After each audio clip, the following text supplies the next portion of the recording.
Eu sou o Fábio Rangel. Eu sou o Rodrigo Carvalho. Eu sou o Daniel Cavalcante. E eu sou o Caio Gáudio. E está começando Enquadrando, podcast de apaixonados por cinema, editado pela Nathalie Martins. Hoje vamos falar sobre um dos grandes sucessos de 1999, Clube da Luta. Cara, eu tenho uma história sobre esse filme com o Fábio que eu preciso botar logo ela aqui pra... eu vou contar. Tirar ela tudo bem, frente, conte. O Fábio estava namorando a Evelyn ainda, né?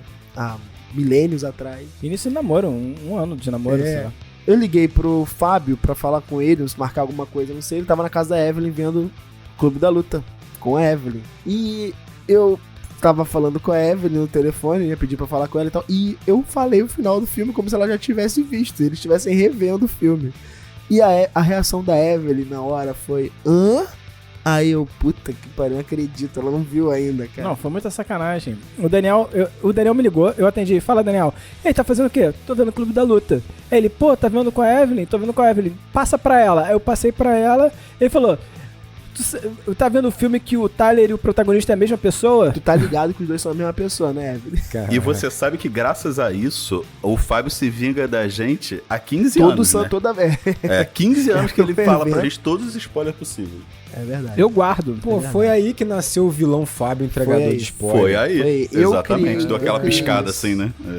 Eu tenho essa responsabilidade, hein? Desculpa a Evelyn, principalmente desculpa a Evelyn. Daniel, você foi babaca de graça. De graça. Fui babaca. Fui babaca de graça. Não, e conhecendo o Daniel só pode ter sido sem querer, né? Bem, filme baseado no livro Clube da Luta, de 1996, escrito por Chuck... Esse nome é difícil, hein? Chuck Palahniuk. Acho que é assim que se pronuncia, né? Ele e o Jim Owens, né, são creditados como roteiristas desse filme. O Jim Owens, que é roteirista do filme Jumper, de 2008. Pérola do cinema, hein? E agora, sim, o nome grandioso por trás desse filme, né? É também dirigido por David Fincher, né, do Clube da Luta. E o Fincher, ele já figurou no Enquadrando nos episódios número 48, onde falamos de a rede social, e no episódio número 16, onde falamos sobre Garota Exemplar. E nada de Seven. Depois tem que ter Seven, né? Eu acho que ele praticamente não tem filme ruim, né, cara? Tem a média braba. É bizarro, né? Não, ele tem uma média Seven, Quarto foda. do Pânico, Zodíaco, o Homens que Não Amavam as Mulheres, e a série Manhunter também, que é muito boa. Esse período dele, então, assim, ele vai emendando filme foda atrás de filme foda, né? É uma parada meio assustadora, assim. Vem Zodíaco, Rede Social, Millennium, tudo por ali, assim. Garota Exemplar vem logo depois e tal. Cara, é surpreendente, assim. Mesmo recentemente, assim, eu sei que tem críticas ao filme O Assassino, né? Aliás, boa parte das críticas que eu vi sobre o filme O Assassino, que ele lançou agora em 2023, elas se relacionam um pouco com as críticas ao Clube da Luta mesmo que a gente lê hoje, sabe? A ideia de que ele se torna o que ele quer criticar, sabe? Um pouco. Mas eu entendo O Assassino assim como um filme mais cínico, sabe? Que se você não percebe esse cinismo, você acaba entendendo o filme de forma errada. Mas que é um filme realmente muito bom também. Eu gosto muito de O Assassino, agora recente, do Fincher. Cara, eu não vi O Assassino, mas você tocou num ponto que tá aqui, tava amarrado na minha pauta e você cruzou a bola certinho. Assim, eu acho que isso é um elemento bem interessante. Que é o seguinte, David Fincher é um dos diretores que eu mais gosto, todo mundo gosta pra caramba do David Fincher no geral. E eu acho que quando você pega um diretor desse tão bom, né, um cara que tem uma carreira tão sólida, um grande diretor como ele, Scorsese, tem tantos, né, eu acho que tem uma parada que acontece, algumas coisas que acontecem que é meio inevitável, assim. Na minha opinião, o Clube da Luta é o ápice de um tipo de David Fincher, sabe? Eu acho que a gente nunca mais vai ver um filme como Clube da Luta feito pelo David Fincher. E por que eu digo isso, né?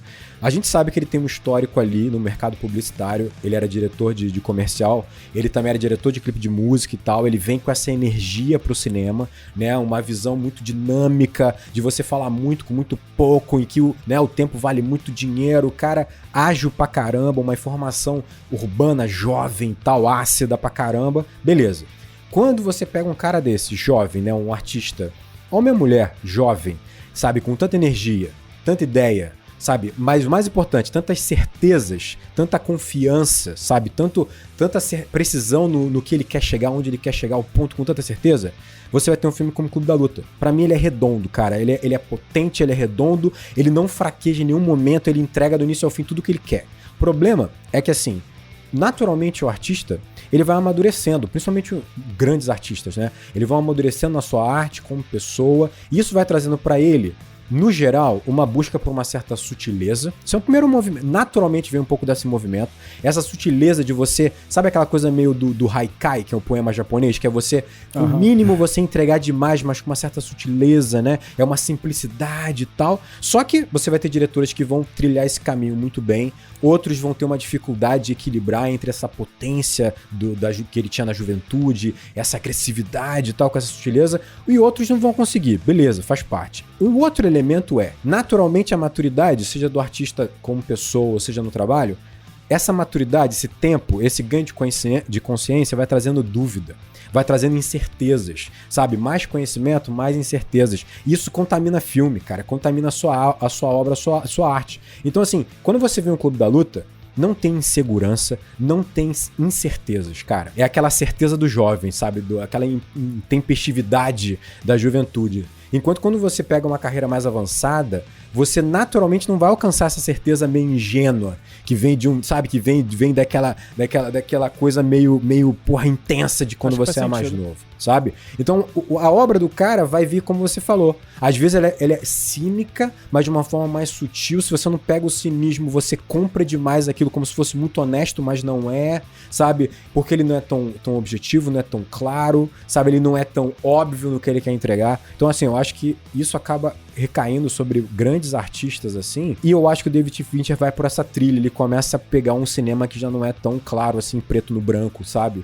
E talvez ele não fique tão fácil de ser lido a partir de um certo momento, sabe? Zodíaco, por exemplo, já é um filme mais complexo, né? Muito mais complexo no que ele quer alcançar, onde ele quer chegar, se ele tem algum tipo de verdade ou não, sabe? Sutil, né? Concordo com o Fábio, essa ideia de filme ser um pouco cínico no que ele tá trabalhando, e aí eu acho que essa também é uma das características que eu mais gosto no David Fincher. Realmente, ele coloca a gente na perspectiva do protagonista em si, a gente sente como ele. Eu lembro de ver O Assassino, e diferente do habitual, né, num filme com esse nome, cara, a vida dele é monótona, né, ele começa, você tem ali todo um método, cansativo, então o filme ele demora um pouco a ganhar a velocidade, porque a dinâmica de um assassino não é aquela do cinema, né? E aí ele traz a dinâmica do assassino, teoricamente, da vida real, né? O cara que fica ali vendo o alvo durante vários dias e preparando o melhor momento, né? E tal. E a mesma coisa ele faz com os outros filmes aqui. No nosso caso, é essa linguagem rápida e visceral dos anos 90, sabe? Ver Clube da Luta pra mim é um reflexo, de fato, é o final dos anos 90, assim, eu consigo ver muito daquela década. É muito, filme, né, cara? É pra caramba, né? Sim. E o assassino que o Daniel tá comentando, uma característica interessante com o filme Clube da Luta, né, é que ele também tem um protagonista que narra boa parte do filme, ele narra e você entende os pensamentos dele. E aí, ele tá falando umas baboseiras muito fortes, sabe? O assassino parece um grande coach. E ele é aquele assassino profissional que justamente, assim, o primeiro ponto de virada do roteiro é ele errar, né? Então, o legal é isso, o cinismo do assassino tá aí, né? E aqui a gente vai ter outra ideia, né? Como o Rodrigo falou, né? Um filme bem mais bruto, sabe? Direto, entendeu? Enfim. Exato. É engraçado você perceber o seguinte, eu vou fazer a relação desse filme, eu vou acabar mencionando...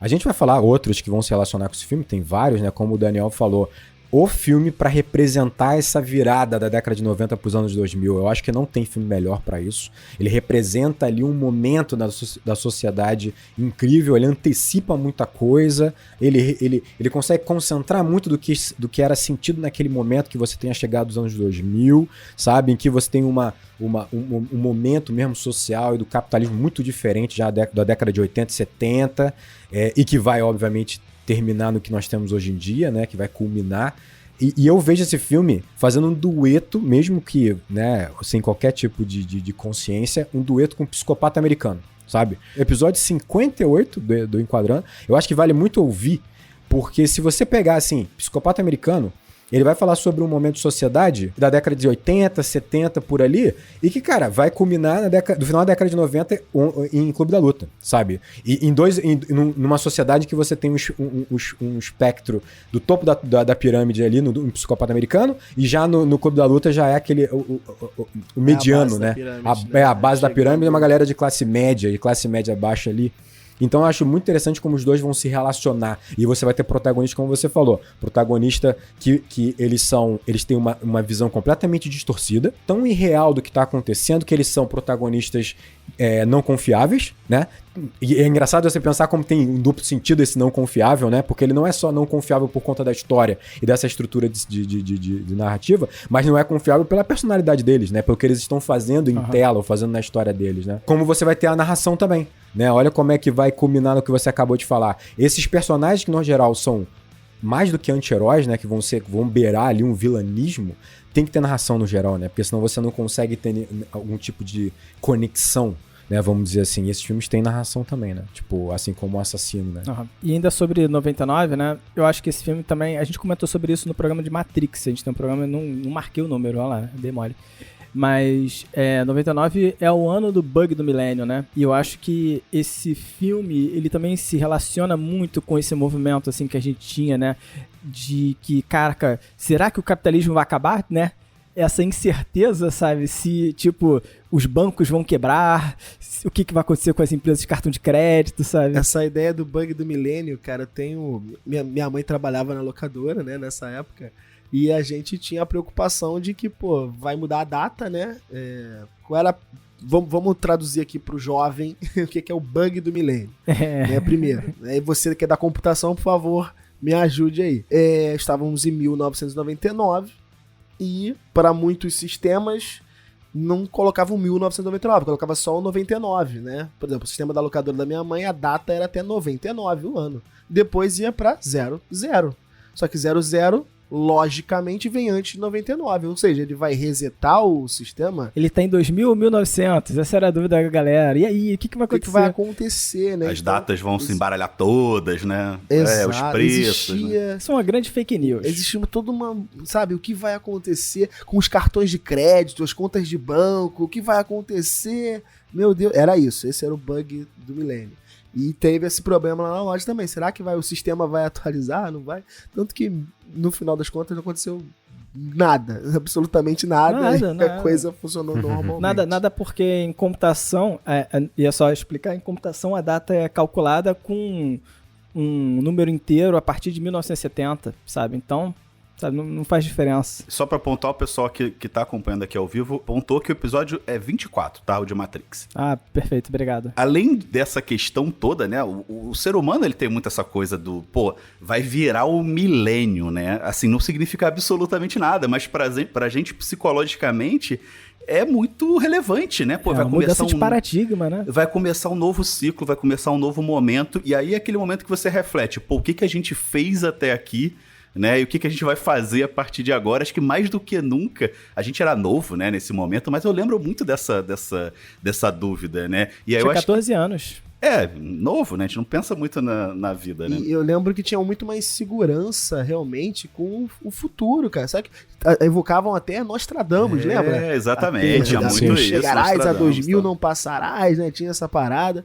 Então, era um momento, no final da década de 90, era um momento de incertezas, sabe? E de problematização. Caraca, era isso? É isso que prometeram pra gente? Era aqui que a gente vai chegar? Esse é o máximo que a gente ia chegar? Quem tá fazendo 30 anos nessa época, né, em 2000 ali, que é sobre isso, que é o filme, no final das contas, é quem cresceu ali na década de 80, principalmente, né? 70, 80, né? Que é um período super conturbado, ali, final da Guerra Fria, muita recessão, muitas dúvidas, não tem um meio cultural muito certo, tudo muito incerto, tudo muito na dúvida, né? Quem vai ganhar essa guerra, né? O que vai acontecer com o Ocidente, né? Então, essa dúvida tá muito refletida nesses filmes, né, cara? Não tem como. Eu acho também que é o único momento que a euforia começa a ceder bastante, né? Porque você tem ali uma euforia consumista, né? Liberdade plena, porque eu posso comprar o que eu quiser, né? Aquela coisa do boom do consumismo que vem da década de 80.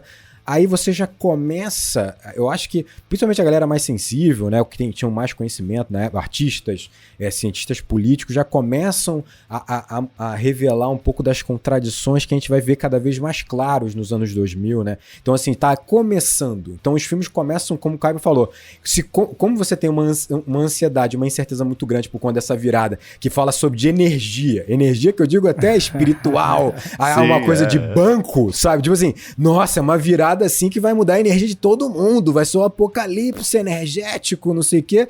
E não, os cartões vão zerar. Tinha tantas dúvidas que acaba que realmente a arte vai representar isso, com certeza. E eu acho que tem uma coisa forte que o Clube da Luta fala muito sobre isso, né? Quando você vislumbra o fim de alguma forma, quando você sente o fim próximo, né? De alguma forma, você se permite mais. E aí você tem um cinema super experimental. Tu quer os prazeres. É uma loucura, né, cara? Só tem filme experimental nesse período, né? Você pega John Malkovich, Matrix, né? É só filme maluco, cara. E assim, engraçado como... Magnolia, como o cinema se permite isso, né? Se Cara, permite me arrepiei agora, dar essa... Só falar de Magnolia. Falou Paul Thomas Anderson, ele se empolga. Porque realmente é o mesmo É a mesma loucura, né, cara?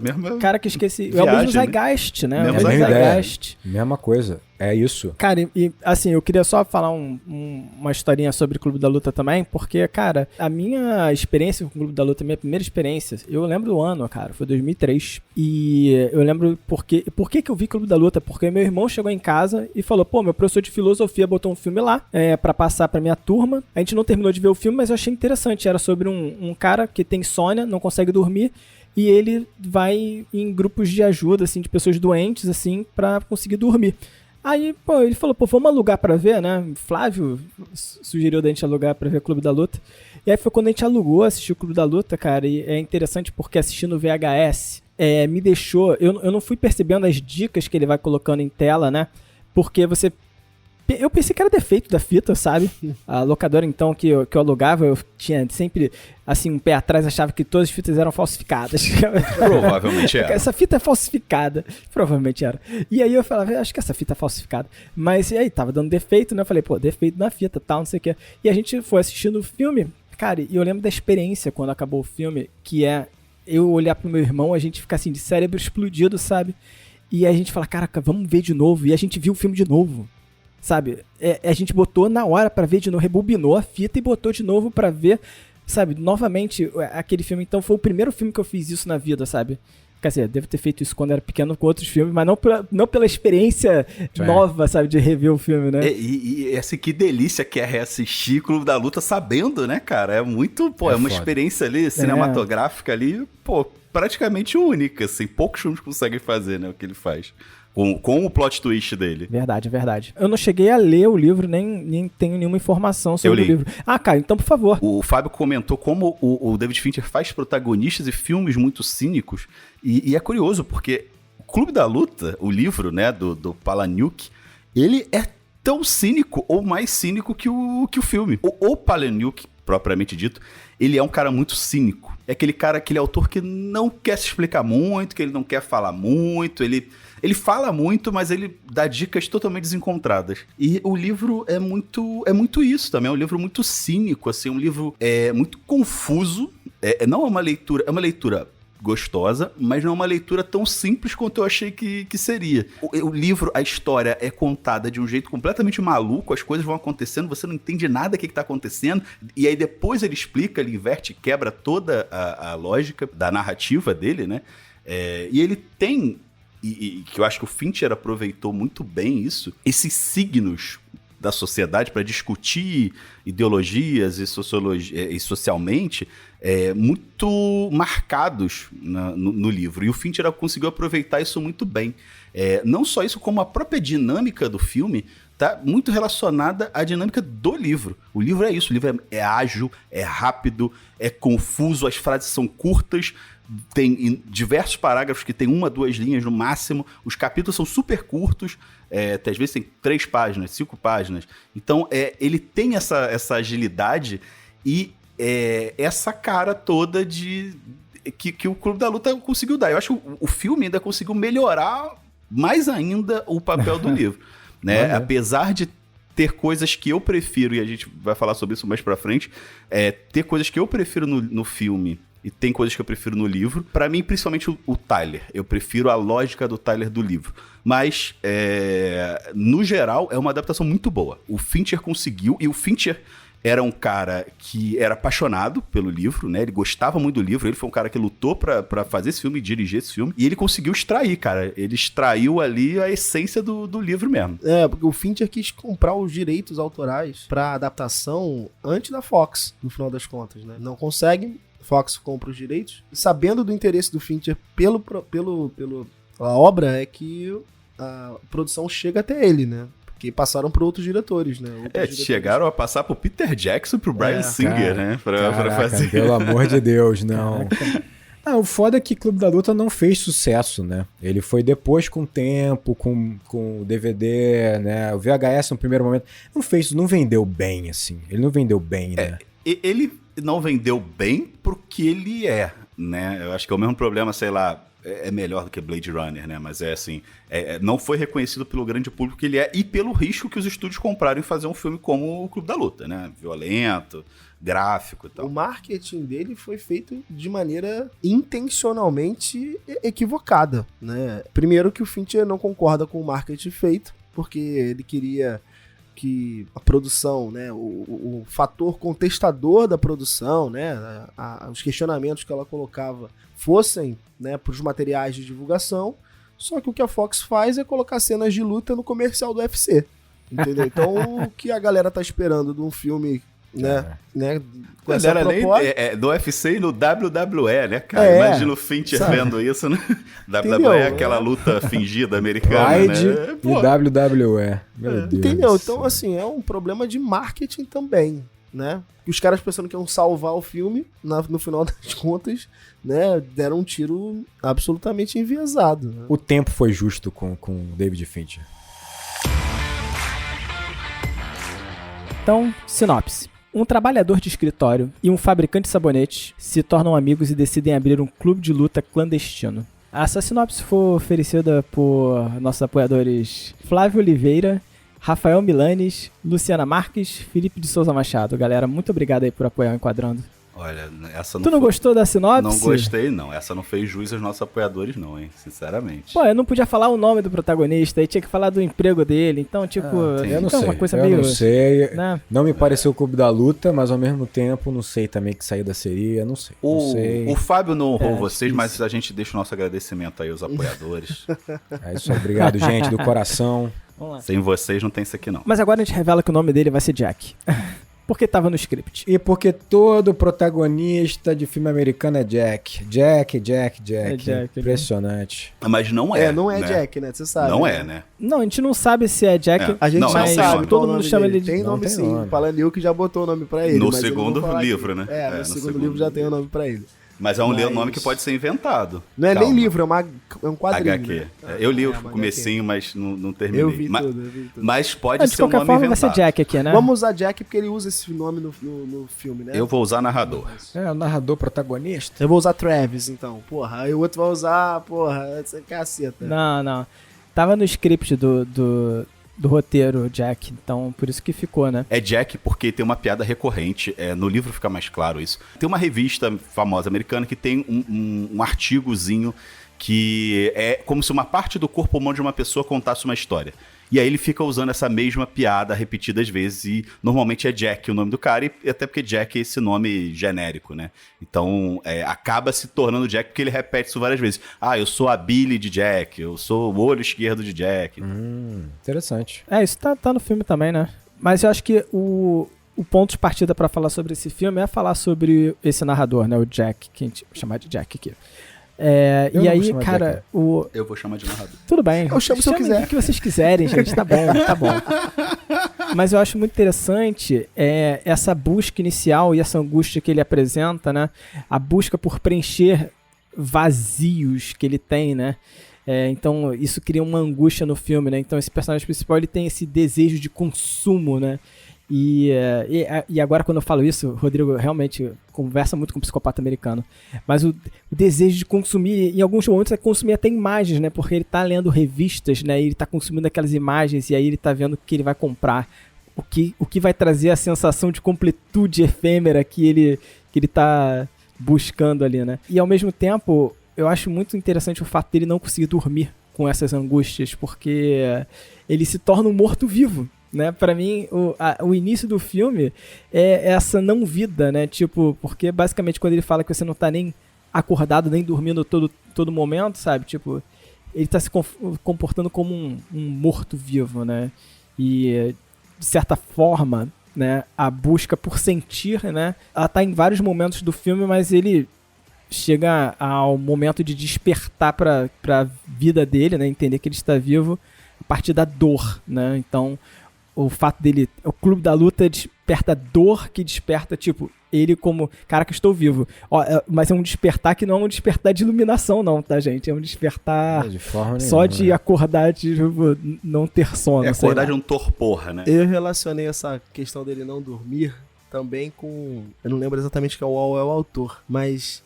Na verdade, quando a gente dorme, é basicamente quando a gente tem nossa liberdade, né? Nosso cérebro de sonhar. A gente sonha com o que o nosso subconsciente quiser. Então, a partir do momento que ele não sonha, ele não tem essa liberdade, os sonhos dele são os sonhos impostos pela sociedade onde ele tá, que é o sonho do consumo, né? Ele tem que consumir, né? Então tá consumindo. Ele não tem o sonho individual dele, o próprio, né? Ele tem o sonho coletivo, que é consumir. Que ele está assistindo esse sonho pela televisão, né? Não é que ele não tem um sonho próprio. Ele tem um sonho próprio, mas está adormecido dentro dele, suplantado pelo trabalho, Isso. pelo consumo, né? Pelo Acho que você capitalismo, colocou né? melhor, sim. Diretamente, né? Por produzir e consumir, que é a lógica eterna a roda eterna do capitalismo, né? Vale ressaltar aqui, Fábio, que Jorge Romero fez essa crítica muito antes. De zumbis no shopping. Zumbis no shopping aí, ó. Muito antes, hein? Zumbis no shopping, claro. muito com- foda. E eu acho A Madrugada dos importante Mortos-Vivos, colocar que na relação que o Fábio acabou de fazer ali com o psicopata americano, no final dos anos 90, a gente tem realmente uma camada muito maior da sociedade que tá percebendo que o capitalismo venceu, beleza, lá a Guerra Fria, mas era isso? É isso que ele tem pra propor, né? Cadê minha Então, fatia, né? Cadê minha fatia? Cadê a fatia do bolo? Quando é que vai prosperar pra mim? Quando é que eu vou ter algo realmente, né, diferente, que signifique alguma coisa? Então, a sociedade americana tá se problematizando, né? Os trintões da década de 90 estão se problematizando por isso. E aí, acho que é por isso que o filme fala muito da década de 90 pra mim. Porque, óbvio, eu não tinha 30 anos na década de 90, mas ele consegue transportar essa preocupação de massa, né? A população adulta agora, não só uma pequena casta da sociedade, tá vendo os problemas que estão começando a aparecer por esse sistema. E eu não sei vocês, né? Obviamente, quando eu vi esse filme, sei lá, 10, 15 anos atrás, eu não tive essa visão. Mas, assim, vendo hoje, a minha identificação com o personagem do narrador, do Jack, é muito maior, né? Eu entendo muito mais do que ele tá passando ali, né? E o Fincher, ele fala sobre uma coisa muito legal. Ele compara muito o Clube da Luta com o The Graduate, né? A Primeira Noite de um Homem. Que é um filme de amadurecimento. Enquanto The Graduate, você tem aquele jovem que tá ali meio que começando daquele processo de se formar e tal. E ele tem um futuro pela frente, 1000 oportunidades, e ele não sabe o que ele vai fazer, ele tá perdido pela quantidade de oportunidades que ele tem. No Clube da Luta é o contrário. No Clube da Luta você já chegou num patamar que as pessoas consideram ok, né? Que é uma vida ok de viver, né? Uma vida justa de viver. Você já chegou num bom emprego, você já chegou num momento que você tem as coisas que você quer. E a partir de agora é o quê? Né? O que eu quero mais além disso, né? Porque antes é óbvio o que você quer, né? Você quer chegar nesse lugar que o narrador tá. E agora que eu cheguei onde o lugar que o narrador tá? Pra onde eu vou? Né? Então essa angústia, né, pra onde eu vou, o que eu vou fazer, minha vida é um tédio, é o momento que o narrador tá no início do filme, né? E é isso que você tá colocando. A gente vê até respostas disso, né? Tipo, as pessoas vão consumir mais, né? Mas eu acho que esse narrador, ele chegou a uma angústia muito, muito profunda, né? Que ele não consegue dormir, né? E o consumo pra ele não é o que faz sentido, tanto que vai despertar tudo.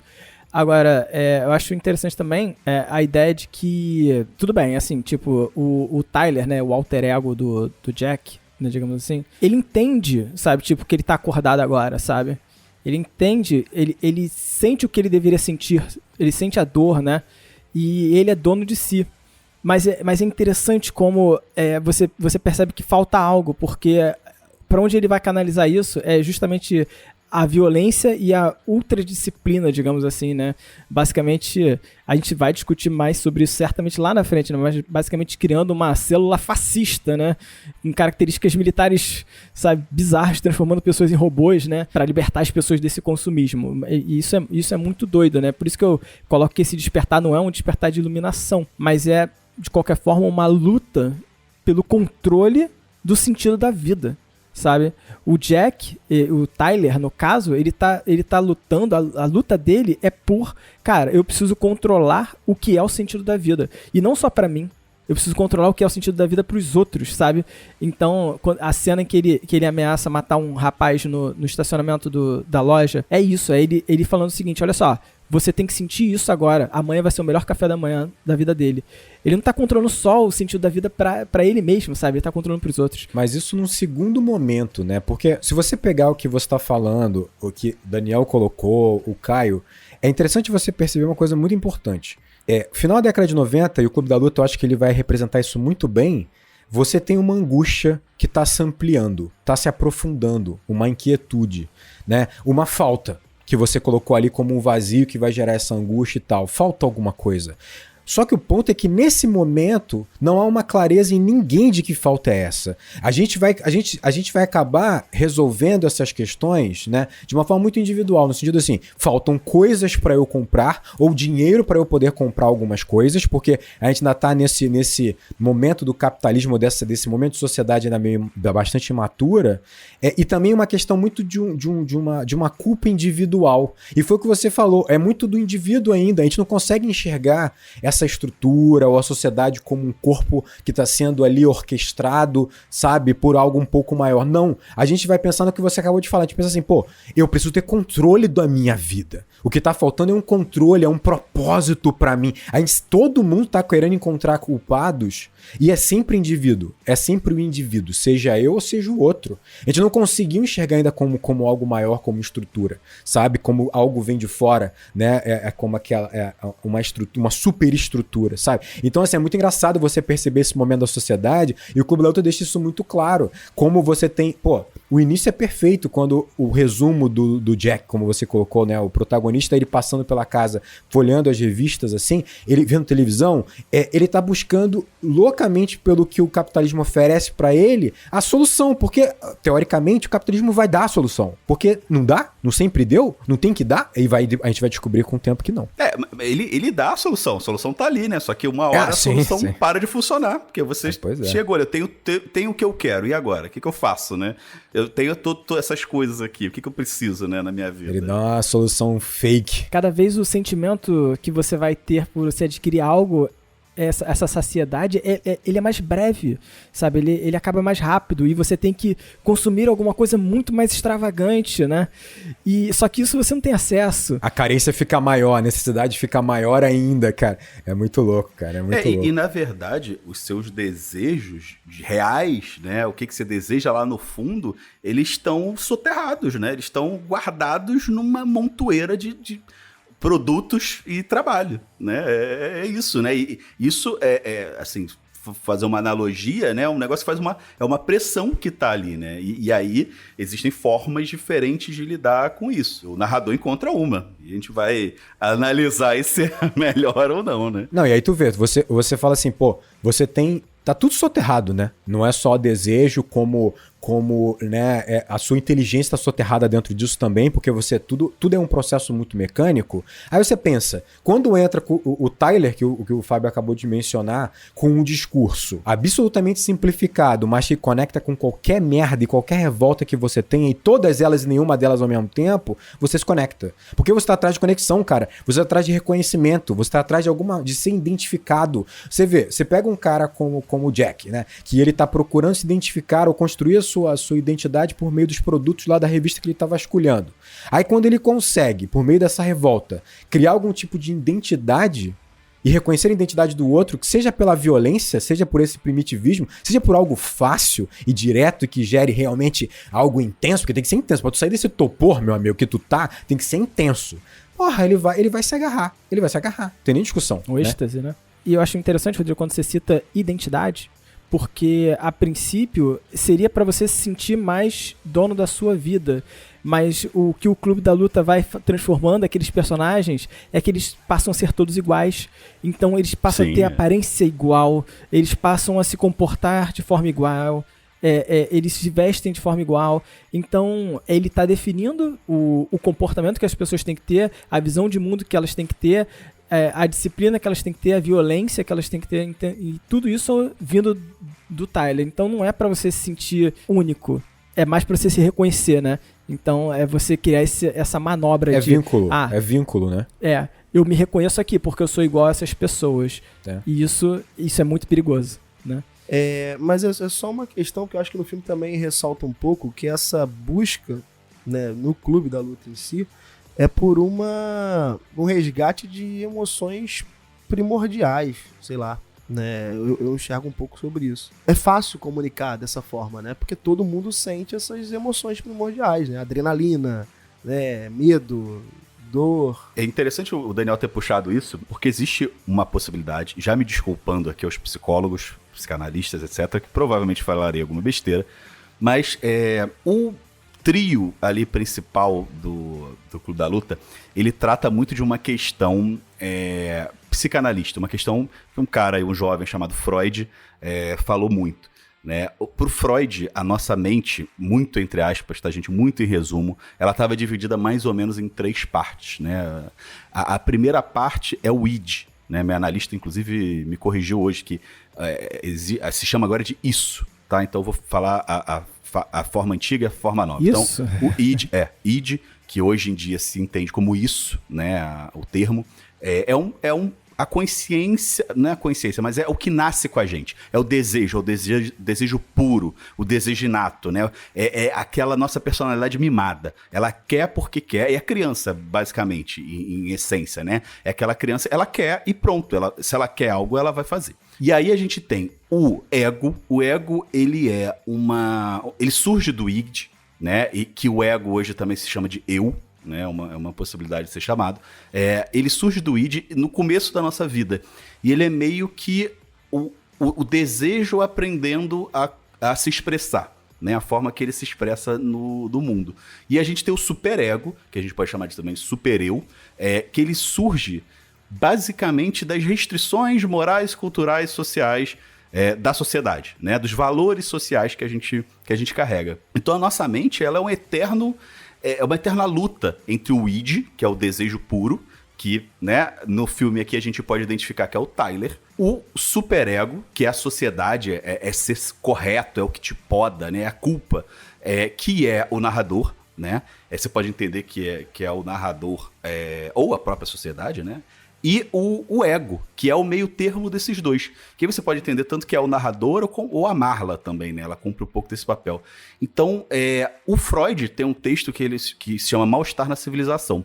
Ele entende que essa luta entre o id e o superego, né, essa disputa entre os dois dentro da sua mente, ela necessariamente gera uma angústia. Ela gera uma angústia por quê? Porque você quer cumprir os seus desejos, você quer externar os seus desejos, você quer colocar os seus desejos, cumprir os seus desejos, mas o superego não deixa, né? Então você está sempre nessa disputa. E essa angústia vem disso, né? Dessa disputa mental que você tem. E o filme, pra mim, deixa isso muito claro, né? Ele tá no máximo ali do superego dele. O superego dele tá prevalecente ali, né? Ele não faz tudo porque ele tem que ser certo, ele tem que ser uma pessoa correta, ele tem que fazer tudo correto, ele tem que trabalhar, ele tem que ganhar o dinheiro dele, ele tem que comprar as coisas dele. E o desejo dele tá muito suprimido, né? O id, né, no caso, tá super suprimido ali. O Mal-Estar na Civilização, ele fala que tem várias formas diferentes que você pode lidar com isso, né? Uma das formas que o Freud propõe é fazer psicanálise e tentar equilibrar né, esses dois lados. Mas ele fala, por exemplo, de religião, que religião é uma forma de você acreditar que existe um ser divino e que tudo está programado, tudo está destinado. Então o mundo, ele é assim, o mundo é cruel, ele não deixa você cumprir os seus desejos, porque um ser divino pensa que é melhor assim, né? E uma das formas que existe é você romper totalmente com isso. E aí você ter um surgimento de uma personalidade extremamente agressiva. E agressiva no sentido do desejo. Eu quero meu desejo e pronto. Né? E o Clube da Luta, pra mim, fala muito disso, assim. E eu consigo identificar muito isso, assim, principalmente... As coisas que eu falo na análise hoje estão muito... eu consigo enxergar muito aqui. Óbvio que no filme tá super exagerado, né? Mas é isso o tempo todo, né, cara? Eu preciso trabalhar, eu preciso pagar minhas contas, eu preciso agir de certa forma para que as pessoas gostem de mim. Mas, no fundo, você tem desejos, vocês têm questões, e que às vezes você nem sabe quais são.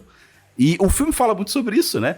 No momento que ele bota a arma no cara lá, na cabeça do cara, ele força o id do cara a ir pra fora, porque ele não tem mais nada. O superego dele foi embora. Eu vou morrer. Então minha única opção é botar meu id pra fora, né? Suprime o superego e coloca o desejo pra fora. Então, na hora que ele fala, pô, eu queria ser veterinário, ele tá exprimindo o real, entre aspas, né? Do real desejo dele. Então, pra mim, o filme trata muito disso, né? Muito dessa dinâmica da nossa mente. E é foda porque como essa batalha que você coloca, essa força, né, que gera desse atrito entre o id e o superego, como essa força, sem qualquer tipo de consciência, ela pode ser desviada pra qualquer direção e isso é muito perigoso. Né? Eu acho que esse é o grande ponto, porque você falou a frase, a gente nem sabe exatamente o que nós estamos desejando ou não, e isso vai ser capitalizado, isso vai ser, sabe, abarcado, seja por qual força for. Eu acho que tem um ponto pra mim, Clube da Luta, que é muito interessante e que vai calhar, né, do que o Fábio falou, de você criar um grupo ali fascista ali, né, que o lance vamos controlar e destruir. É exatamente esse ponto de que você pega um cara de classe média, em que basicamente ele tá vivendo como um zumbi, ou seja, essa consciência, essa inteligência não está sendo desenvolvida e aprofundada por nada, por leitura, arte, porra nenhuma, consciência de sociedade, indivíduo, nada. E ele é um cara questionador. E isso é muito importante ser definido, porque ele é uma pessoa que questiona tudo. Ele tem perguntas. Até o panfleto das instruções de voo, sabe? Sim. Até isso ele questiona, então é um cara questionador. Ele é um cara muito inteligente. Porque ele tá dentro, como ele tá um pouco mais dentro da estrutura e sabe como ela funciona um pouco mais, porque ele executa também, ele sabe que, cara, certo não é. Porque eu já faço isso aqui, olha como é que a minha companhia, minha empresa de seguros trabalha aqui a questão dos acidentes. Então ele tem um olhar muito mais cínico. Ele tem as perguntas certas, mas ainda assim não tem suas respostas direito, né? O bizarro é o seguinte, é que pra mim a grande ironia, aí você pega um cara desse que ele não sabe muito bem as respostas, onde direcionar essa força, o que faz pra mudar, e aí você pega. O que você vai vasculhar, o que você vai buscar sendo você um homem, né? Tipo assim, médio, angustiado e revoltado. Você vai pro primitivismo. Você vai pra brutalidade. Você vai pro seu eu primitivo. Porque você acha que é dali que saem as raízes do seu ser. Sabe? Como se a gente vivesse há 3 mil anos atrás, 5 mil anos atrás, tá ligado? Tipo, é óbvio que eu vou buscar uma ferramenta pra eu lutar essa revolta minha. Uma ferramenta que eu já tenho. Eu não vou ficar buscando livros e livros na biblioteca pra eu poder entender a sociedade antes de eu dar o soco em alguém. Tá ligado? E aí, tipo assim, essa revolta dele vai encontrar as ferramentas que ele já tem. É muito bom isso. Que é violência, brutalidade. Eu vou quebrar alguma coisa. Mas tu tá quebrando pra quê? Por quê? Pra chegar aonde? Meu irmão, tô quebrando alguma coisa porque tá errado. Porque alguma coisa tá errada. Eu vou fazer o que eu quero e foda-se. Exato, é isso. eu quero e foda-se. Aí vai vir alguém que tem a tal da consciência em algum nível e vai falar, beleza, me dá essa força aqui, cara. Quebra isso aqui, ó. Isso aqui também. Quebra isso aqui também. E ele vai quebrando. É foda, cara. E acho legal você citar primitivismo e esse controle, né, em função disso. Porque lembra muito, por exemplo, uma coisa que eu tava vendo outro dia, né, que a gente porra, virou um meme, né, da galera em coach gritando, os homens gritando, que tem que soltar você é um leão. Eu tenho um leão, né? Você é um leão. Você é um animal. Ruge, porra! Então os caras gritando, sabe? Então você vê esse cara, busca pelo primitivismo mesmo, sabe? Botar o id pra fora. Botar o id pra fora. Aquela velha ideia de que o passado ou o que veio antes era glorioso, né? Então, se a gente não tem agora, né, o ambiente que a gente precisa, vamos voltar a um passado memorável, mesmo que a gente não tenha vivenciado esse passado, né? Mas ele é memorável de alguma forma. Meu assessor para assuntos de psicanálise, Flávio Rangel, me passou aqui por alto. O Freud, ele meio que falava que talvez não existisse angústia se todo mundo botasse os seus desejos pra fora. Talvez não existisse angústia. Mas a gente ia viver num caos completo, numa completa anarquia. Obviamente, e anarquia aí no sentido lato sensu, da pior forma possível.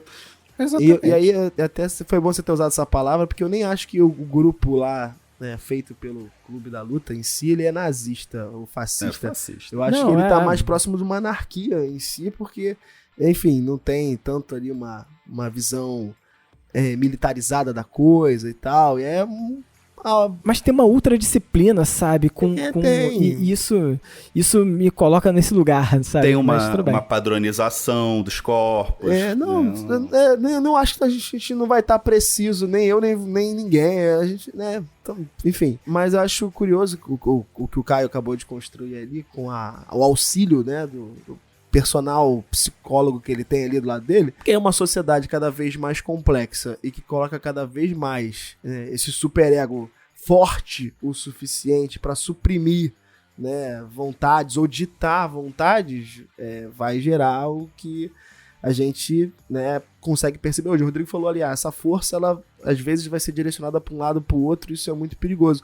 Mas eu enxergo de uma certa... Isso acontece, eu consigo enxergar dessa forma também, mas eu acho que determinadas sociedades, ao colocarem esse superego muito forte, né, eles acabam ditando um pouco esse vetor.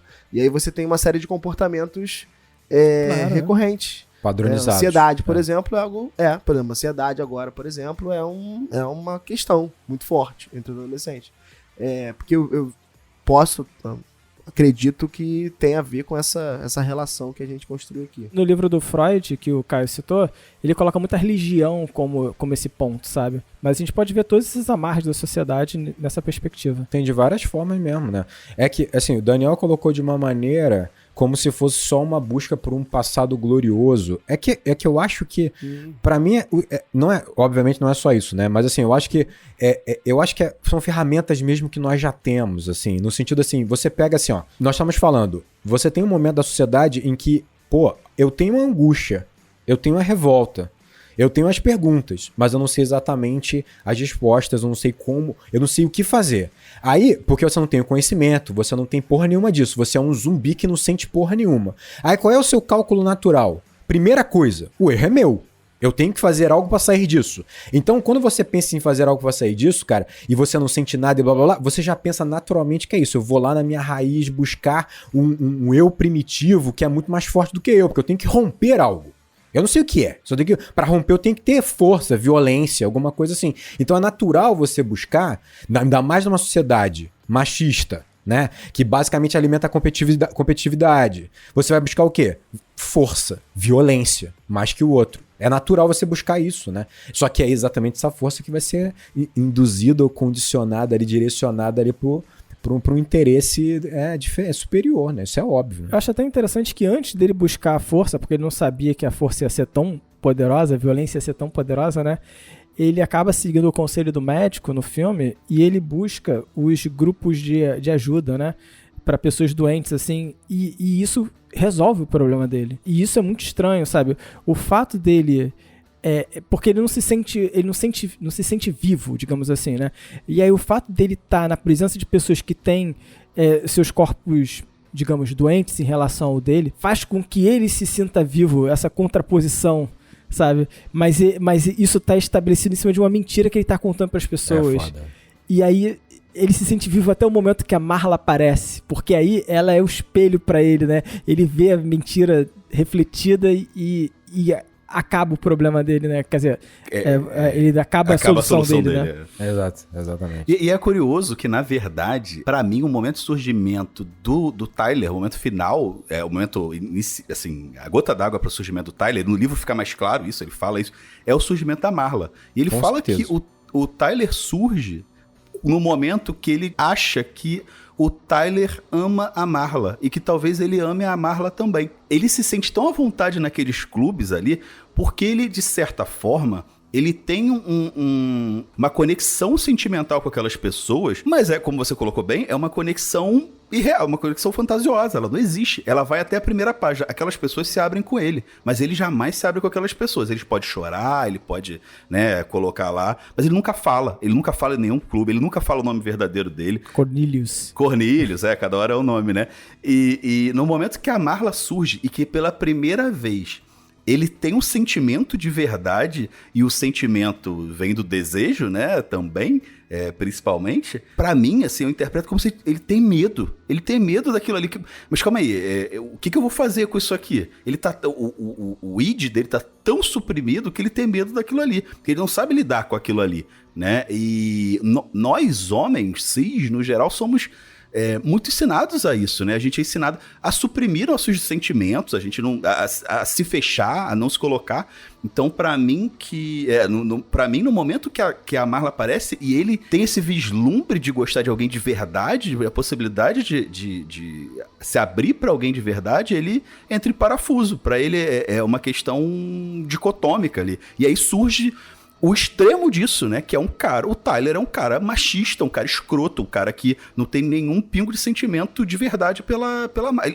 Ele pode ter sentimento pela Marla, mas ele não tem empatia. E o desejo é isso, né, o desejo é imparável. Você vai até, a criança, se você der doce, disponibilizar doce, ela vai comer doce até passar mal, né, e o Tyler é isso, né, essa força da natureza que a gente tem dentro da gente. Ele só enxerga ele mesmo.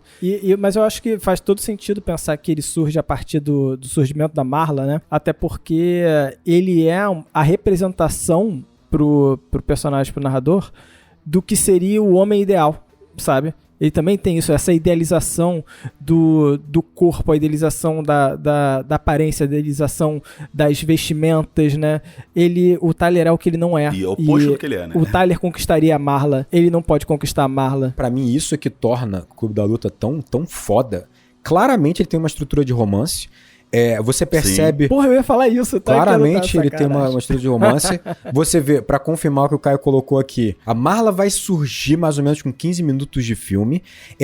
Ali é o princípio do que a gente vai chamar de ponto de virada ou de incidente incitante, né? Por quê? Porque há uma progressão. Porque o que é essa progressão? Cara, obviamente o amor surgindo dentro do narrador.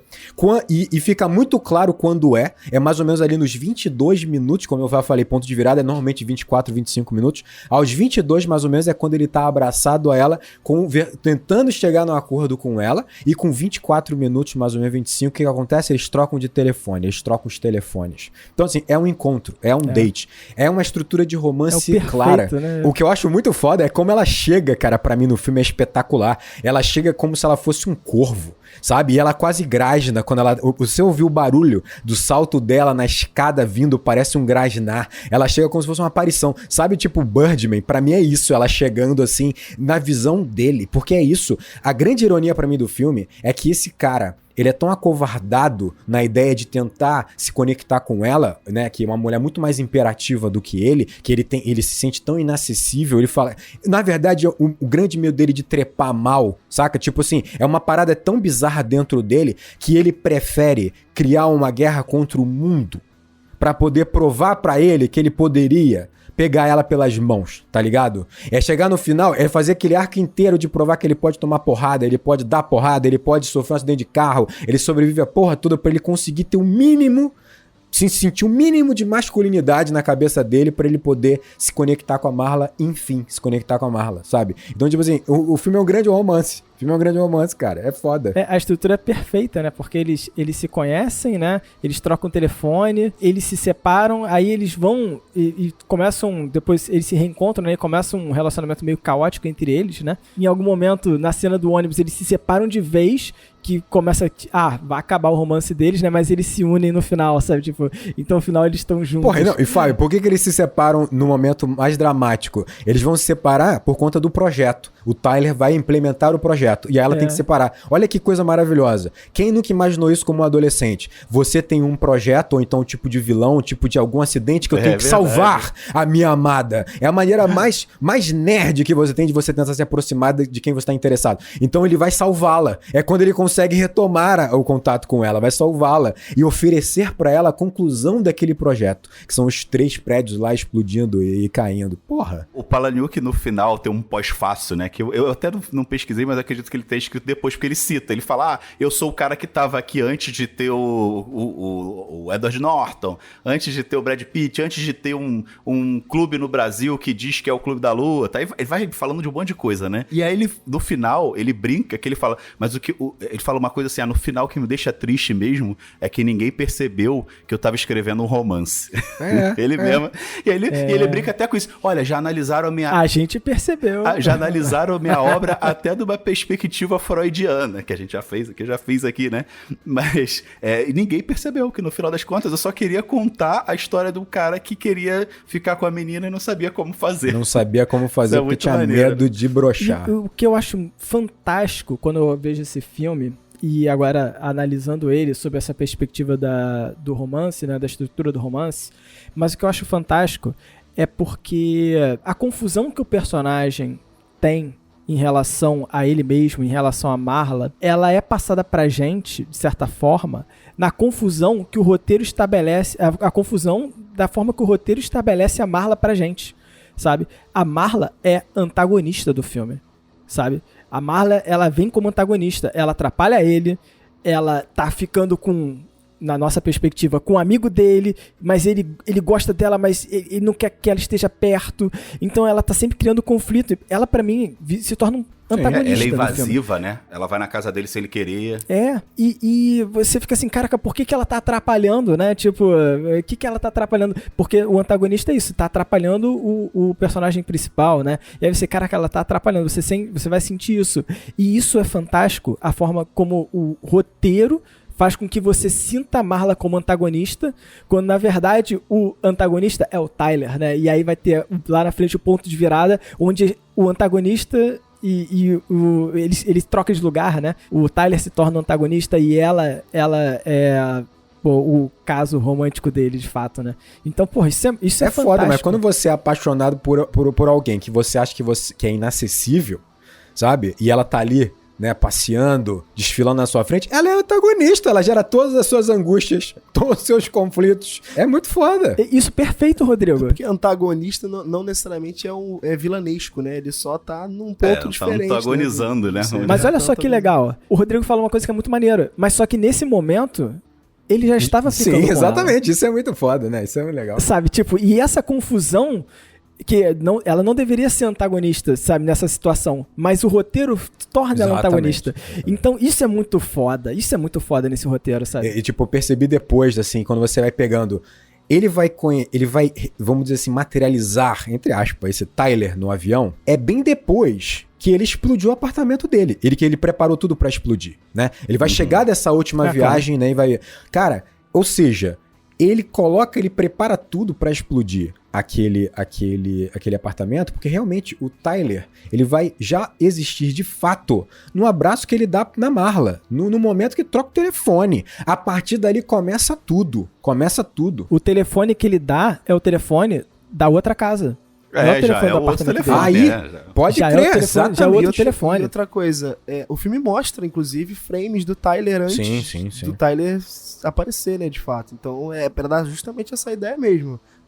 A semente já tava ali, né? Já tava no subconsciente dele. Essa lógica dela como vilã, como antagonista, perdão, é muito mais do filme do que do livro. No livro, ela até age, de certo ponto, como antagonista. Mas eles são mais próximos, eles interagem mais, eles conversam mais, eles têm mais momentos juntos, assim, sem ser tão... Sem o narrador negar tanto ela, né?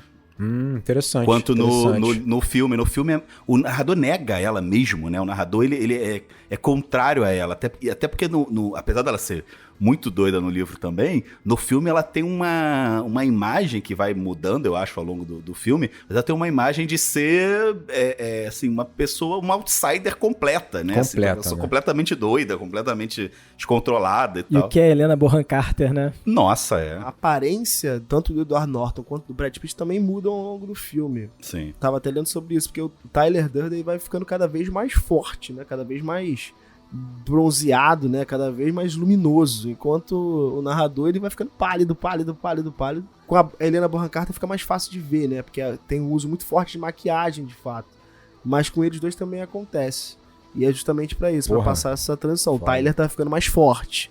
O narrador tá perdendo. E o que é esse trio, né? Não, cara, o trabalho dela é um sacanagem. O trabalho dela é uma sacanagem. É muito forte. Tipo assim, você hoje, vendo o filme pela quarta vez, você vai percebendo assim, os diálogos são calculados, porque ele não pode entregar o plot twist, né? Então, corta sempre no melhor momento, ela nunca toca o nome e tal. Só que é interessante que ela tem pouquíssimas linhas e ela vai entregando esse arco de decepção no olhar. Então, no primeiro momento é revolta, depois já é um olhar de decepção. O último olhar dela, quando ela chega lá e tá lotada com o casarão, assim, e ele fala pra ela assim, o Tyler foi embora, o olhar dela, cara, é de cortar o coração quando ela vira e vai embora. É foda. Assim, beleza, Edward Norton tá incrível, o Brad Pitt tá incrível, mas ela, porra, cara, assim, espetacular, cara. E a palidez dela subindo no ônibus, virando de costas e falando, você é a pior coisa que aconteceu na minha vida. Caralho, isso aí é pesado, pesado. Você fala assim, caraca. E essa forma ela é demais, que ela age, assim, né? É por isso que eu falo que ela pode ser interpretada como ego também. Porque ela é uma pessoa real, né, cara? Hora ela tá mal, hora ela tá bem, hora ela tá fazendo o que ela quer, hora ela tá se sentindo acuada, né? E ela consegue passar isso muito claramente no filme, né? Assim, muito bom. Você consegue ver no olhar dela, tipo, ela queria ir lá e abraçar o Tyler, né? Ou ficar com o Tyler e ela se reprime. Então, ela tá o tempo todo nessa dicotomia que a gente tem, né? Cara, é assim, o Brad Pitt tá impressionante, né? Assim, a beleza do Brad Pitt tá impressionante, cara. É uma parada assim, e é foda, porque pra mim, sou até ele debochando da minha cara, e o filme tá fazendo isso quando ele fala, nós não viramos estrelas do cinema, nós não nós recebemos... Aí tá o Brad Pitt fodaralhaço, tipo assim, né, o cara lá falando isso, e tipo assim, e tal a galera revoltada, não fomos, é isso mesmo, e porra, o cara, ele é tudo que ele tá falando, mas tudo. Nós não vamos usar roupa da moda. Ele tá com uma blusa lá, foda de linho, de Ray-Ban. Porra, ele é foda, cara. Não dá, essa ironia é muito boa. E na hora que ele tá falando isso, astro do cinema, e aí ele fala astro do rock no final, e astro do rock e aparece o Jared Leto, que é astro do rock. Foda, então ele olha pro Jared Leto, né? É muito bom. A gente tá comentando muito aqui da Marla. Existe uma interpretação de que ela também é o fruto da imaginação do nosso narrador, né? Apesar de nem todo mundo enxergar nessa perspectiva. Vendo o filme agora, né, pela, sei lá, terceira vez ou quarta vez, eu fiquei muito com essa impressão, isso ficou muito forte em mim, de que ela também é uma projeção. E por isso que vocês estavam comentando dela aí, né, da questão do romance e tal. E por isso que eu fiquei quieto. Eu falei assim, caraca, isso não me pegou tanto agora, assim. Eu não consegui enxergar esse filme. Eu entendo que a dinâmica é de um triângulo amoroso, de certa forma. Mas ficou muito forte pra mim que ela também é uma projeção, assim, um fruto de um ideal do narrador. Ou talvez um ponto que o narrador quer alcançar, e daí chamar a Marla do ego faz todo sentido, né? Ele encontrou um ponto de equilíbrio que ele dá as mãos e vê e contempla a destruição final, o resultado de tudo, né? Mas eu particularmente acho que enfraquece o filme, né? Não, mas é uma interpretação legal. Porque eu acho que há uma beleza e uma ironia quase infantil do fato dele estar de mão dadas com ela, de frente para os prédios caindo, né? Sim. E o filme acaba ali. Porque não importa as consequências do que vai acontecer. Não importa se vai ter um problema financeiro. O que importa é que ele está com a Marla. E isso é muito legal, porque o filme entrega esse fechamento. Claro, você pode pensar que é isso, como eu falei, uma harmonia entre ele, né? Entre esse id, o ego e o superego. Mas ao mesmo tempo, cara, eu acho que a Marla existia tão legal. Até porque é uma personagem que, obviamente,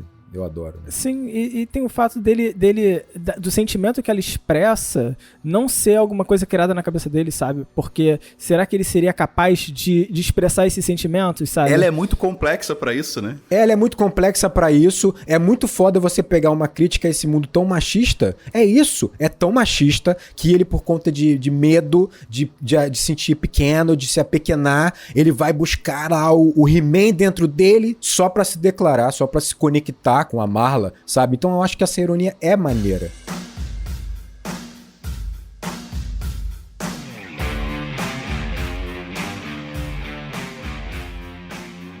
Duas coisas que eu percebo que tem muita relação nesse filme, né? A primeira coisa é a ideia da morte. A ideia da morte está muito presente direto no filme, né? Tanto no personagem da Marla, por ela ter uma certa tendência suicida, né?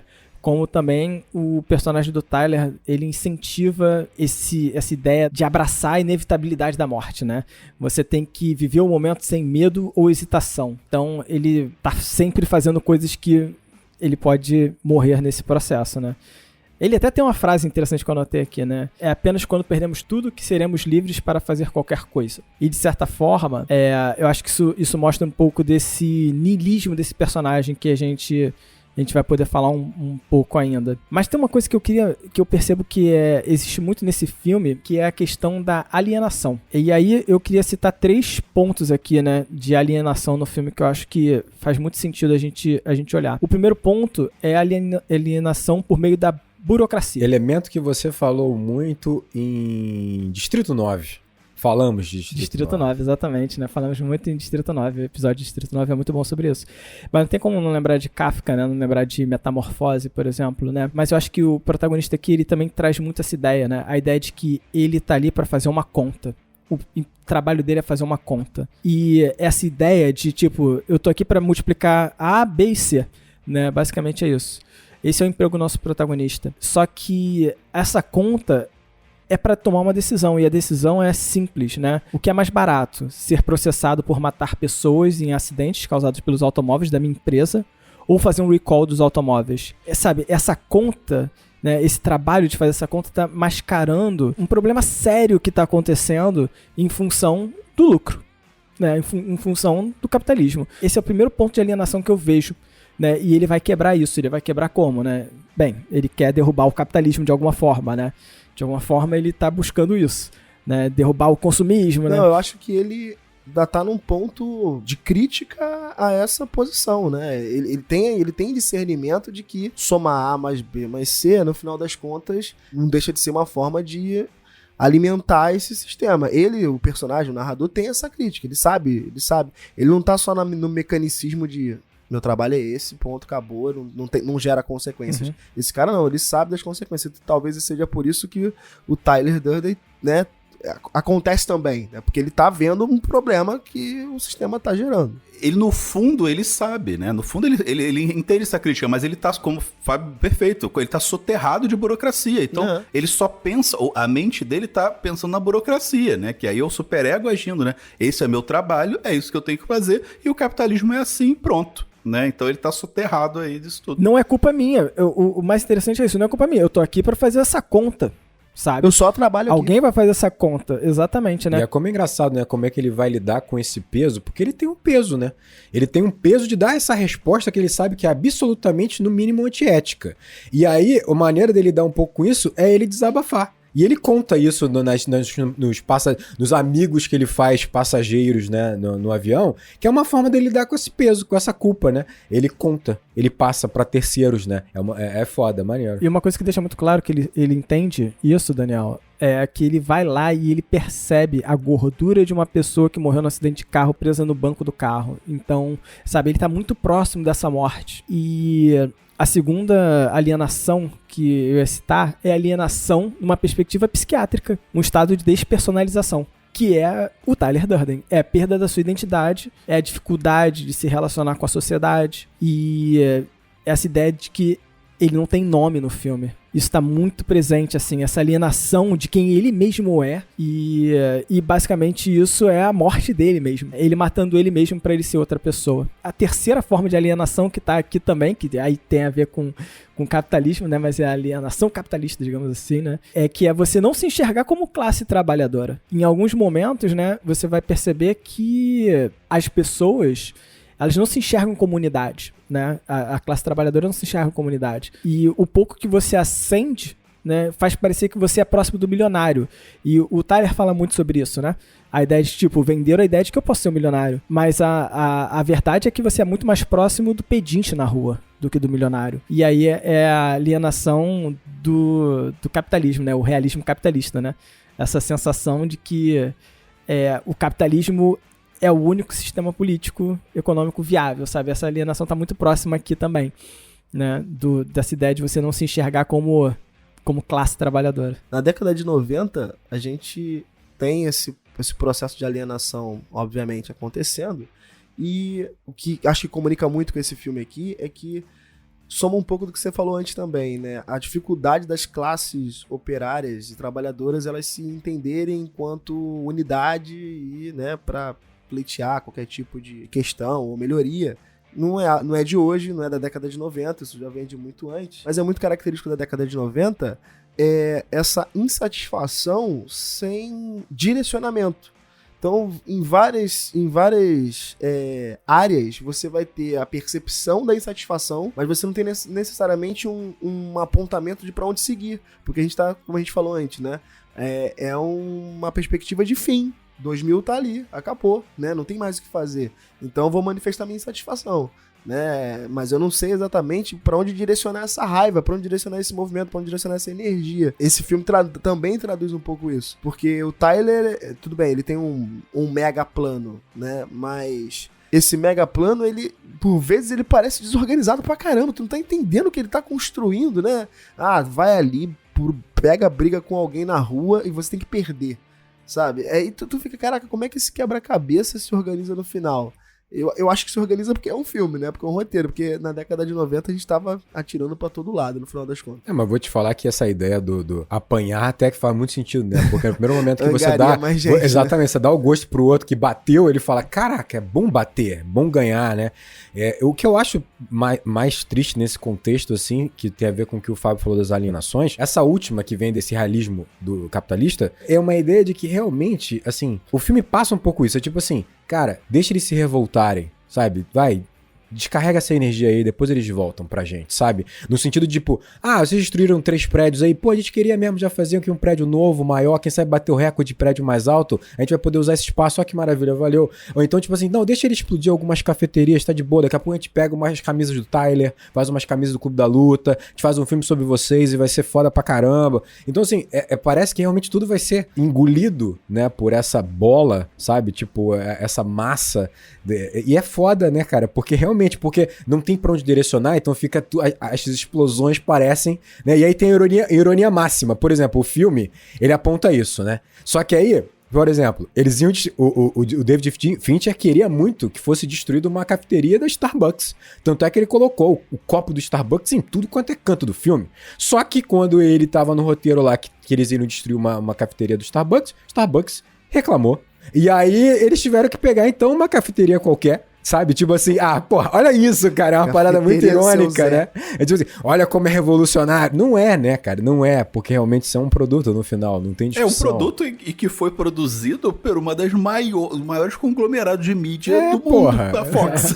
Então, assim, essa crítica, ela tem que ter um limite, está né, simplesmente cara? Na Disney, né, cara? É bizarro. Exatamente. Mas, assim, acho que o ponto crucial do Fábio é essa ideia de não enxergar uma solução fora do modelo. E isso é anos 90, pra caramba, assim. Pra caramba. Eu acho que hoje a gente até problematiza muito mais, né? A nossa geração problematiza muito mais. Vou te falar que até ano 2010, mano, ninguém via. Vamos parar pra pensar que em 91 é o grande triunfo, né? É o fim da Guerra Fria. Então, em 91, o capitalismo venceu. Então, não existe realmente nada além dele. Então, esse é o modelo, né? É com ele que a gente vai ter que lidar, né? Então passa a ser natural pensar sobre ele. E digo mais, até falo para os meus alunos, né? A gente, conteúdo Guerra Fria e tal, você aprende sobre 2 modelos, mas, cara, nada impede de surgir um terceiro, um quarto. Se tu propor um quinto aí que seja melhor, beleza, a gente encampa aqui e vamos nele. Só que essa ideia de pensar a coisa da maneira naturalizada é poderosa demais, cara. Isso, né, coíbe. E vou te falar que a ideia também de propor algo novo assim parece uma coisa perigosa também, porque vai vir com um pacote de simplificação, meu amigo, da merda, não tem essa, né? Mas é por isso que o Tyler, eu acho que você coloca como sendo uma coisa pensada do Tyler, eu acho que não é. As coisas só vão acontecendo, porque é isso, ele é puro instinto. É puro instinto, e a gente tem esse instinto, né? A gente sabe como machucar o outro, sabe como tirar a coisa do outro, né? E o Tyler, ele não tem lógica no que ele tá fazendo, não tem um direcionamento. Eu vou me revoltar e pronto. E aí tá essa grande questão, né? O capitalismo gera um pouco dessa antítese pra gente, né? Essas contradições do capitalismo. Pô, o capitalismo tem esse poder, o Marx fala muito disso lá no início do manifesto, né? Que ele faz um elogio ao capitalismo e ele fala que o capitalismo é o sistema mais flexível que já existiu na história da humanidade, porque ele tem um poder de se adaptar como ninguém. E ele se adapta em cima das suas próprias contradições, né? O Marx entende que chega num determinado momento que essas contradições vão ser insustentáveis, mas que isso vai ser muito complexo, vai exigir um pensamento lógico muito profundo, justamente por isso, né? Porque o capitalismo se reinventa há 300, 500 anos, 400 anos. Em cima das suas próprias críticas, ele consegue englobar essas críticas e trazer pra si. E vender isso, né? O que é mais interessante, né? O que eu acho interessante do Clube da Luta, assim, é um produto, né, pra arrecadar milhões. É um produto de merchandising, né, porque bem ou mal o copo do Starbucks está lá, né, recebendo um marketing, né, muito bom pra eles e tal. Só que o ponto é que você percebe que o David Fincher tem muita clareza disso, né, que ele tá dentro do mercado, que ele faz parte desse mercado, que ele tá fazendo um produto, né. E eu acho que isso talvez seja, pra mim, o que conecta muito bem ele com o Psicopata Americano, por exemplo, né, no sentido de que, como é que ele vai deixar isso claro? Essa linha de que eu estou criticando, sim, essa estrutura capitalista, né, patriarcal, machista e tal, que vai usar essa violência, esse primitivismo e tal, blá, blá. Só que, ao mesmo tempo, você tem um senso ali, um bom senso, uma consciência de que você está inserido nessa estrutura de qualquer maneira, que vem por meio dessa metalinguagem que o filme vai te oferecer. Enquanto que o Psicopata Americano, ele vai trabalhar um humor muito presente, então o protagonista, cara, ele é ridículo, né? Não só ele não tem noção da realidade, como ele vai carregar o corpo no meio da rua, ninguém percebe. Ele tem um plano ridículo e dá certo, porque ele é protegido lá pelo pai, talvez, porque é muito poderoso, né? Ele faz uma dancinha de matar, ele faz um discurso ridículo sobre música, como se ele fosse de fato um grande entendedor. Então, esse humor que torna esse protagonista tão ridículo, ele deixa, e a gente falou muito bem isso em Psicopata Americano, ele deixa muito claro o seguinte: olha, eu tô te dando um personagem que é no mínimo questionável, que não é pra você levá-lo a sério, não é pra você encontrar aqui um caminho, sabe? E o humor vem fazer esse trabalho. Eu acho que Clube da Luta também. Clube da Luta, sim, gerou uma porrada de clubes da luta no mundo, tem seus problemas, mas... Os dois filmes acabam fazendo a mesma coisa, sem querer. Acaba fazendo a mesma coisa porque não... porque isso é impossível. Né? Isso é impossível. Só que Psicopata Americano é muito mais óbvio do que esse filme. E mesmo assim as pessoas conseguem entender errado a mensagem dele. Né? Não tem essa. Só que eu acho que eu acho que a beleza do Clube da Luta e talvez tenha sido um dos problemas, é que ele vai trabalhar um pouco... Cara, não dá nem pra falar que é uma sutileza, porque ele vai trabalhar com metalinguagem tão pesada, no sentido de que ele vai terminar o filme com uma piroca. Porra, um frame de uma piroca, amigo. Tipo, como se fosse o Tyler tivesse colocado no meio do nosso filme, sabe? E deixa muito claro isso, tipo, no sentido de que o Tyler não existe. Foi colocado pelo David Fincher. O David Fincher tá dizendo pra gente que é um filme, né, porra? É uma ficção, é um filme, não é pra levar a sério. Isso aqui não é pra que você encampe, levante uma bandeira, é pra que você entenda que aquilo tá inserido dentro de um próprio mercado. Você não vai fazendo criar clubes da luta, né? Tipo assim, ele tá criticando exatamente isso, ao mesmo tempo que ele também entende a relevância daquele filme ali que tá dentro do mercado. Então assim, é foda porque ele usa a metalinguagem, não é suficiente muitas vezes, mas cara, aí também não tem como evitar esse colateral. Não tem como, até o Palahniuk ele escreve também, né, não sei se no pós-fácil, que pô, a história dele é pra criticar, né, essa masculinidade tóxica que a gente tem hoje e pô, você vê o filme sendo utilizados sobretudo Foda, por pessoas que Brad têm Pitt. masculinidade tóxica, né? Então é foda mesmo, né? Tá o Brad Pitt sem camisa, lutando igual Bruce Lee. O que me pega um pouco no filme, e aí eu acho um pouco difícil de passar pano pro David Fincher nesse sentido, é que o Tyler do filme... Cara, não tem como não gostar do Tyler do filme, sabe? Ainda mais se você é jovem, se você, assim, tá vendo o filme de forma acrítica, sem tentar entender a profundidade do filme, que é como a maioria das pessoas veem os filmes e não tá errado em fazer isso, né? Quando mero entretenimento e tal... Cara, porra, é o Brad Pitt gostoso, com a roupa foda, com óculos escuros foda, com cabelo foda. Abdômen rasgado. Descendo a porrada em todo mundo e parecendo que é o maioral de tudo.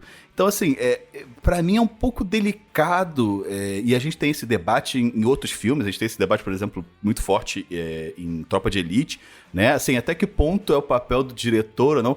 O David Fincher, ele lava a mão, né? Ele fala, olha, não posso fazer nada, tá tudo claro lá no meu filme, se as pessoas entendem de outra forma. Cara, ele queria o Brad Pitt de qualquer jeito, cara, pra esse papel. O papel era do Russell Crowe, cara. O estúdio queria o Russell Crowe. Nossa, bem que foi o Brad Pitt. Ele vai até o Brad Pitt, Brad Pitt não queria nem ler roteiro dessa porra. Ele foi lá pessoalmente, trocou uma ideia, entregou roteiro, conversou e tal, o Brad Pitt entrou no projeto. Pô, lembra daquele filme que a gente fez, foi tão bom, vamos fazer outro. Exatamente. Mas olha só, tem um problema também no sentido que esse filme ele vai criar na cabeça de um jovem. Imagina, o Edward Norton é um magrelo. Tudo bem, eu acho o Edward Norton bonito, mas ele não é uma figura de beleza na sociedade, né? Ele é mais mundano, né? Mas ele do lado do Brad Pitt, do jeito que tá, é foda também, não tem comparar. Qualquer pessoa, talvez, do lado do Brad Pitt, ele não palidece. Porra. Então, porra. Mas traz essa ideia, olha só como isso é perigoso. Se você quiser, se você acreditar, você pode ser, por mais que você seja comum, mundano, você tem um Brad Pitt dentro de você. Se você se esforçar, tirar essa masculinidade pra fora, botar pra fora, sabe? E usar essa masculinidade, você vai ter esse Brad Pitt aí. A verdade vai aparecer em você. Sabe, tipo, esse discurso é muito perigoso. E eu acho que esse discurso meio que tá ali na entrelinha e não foi possível, por mais que o final do filme seja, olha, o Brad Pitt é o antagonista, sabe? Você não deveria querer ter o Brad Pitt dentro de você. Porra, mas o Edward Norton deu um tiro na própria boca. Tá ligado? Tipo assim. Deu um tiro na própria boca, mas não adianta. O discurso tá vendido. Eu concordo com você discordando. O que eu falo no. É foda. É igual o que eu falo no. Lobo de Wall Street. Você fala isso do Lobo de Wall Street. Lobo de Wall Street, exatamente. Eu vou ser sincero, eu vi esse filme há muito tempo, eu não lembrava dessa história do final. Eu lembrava só da porrada, cara, só da hora do Clube da Luta, eu não lembrava disso. É foda. E é foda porque no livro eu sinto que o Tyler, ele é um pouco diferente. O Tyler, ele é mais bobo. O Tyler, ele é mais infantil. Assim, ele é o cara, né, maioral ali e tal. Mas o que o Tyler propõe, no geral, é tudo muito bobo. Assim, ele começa...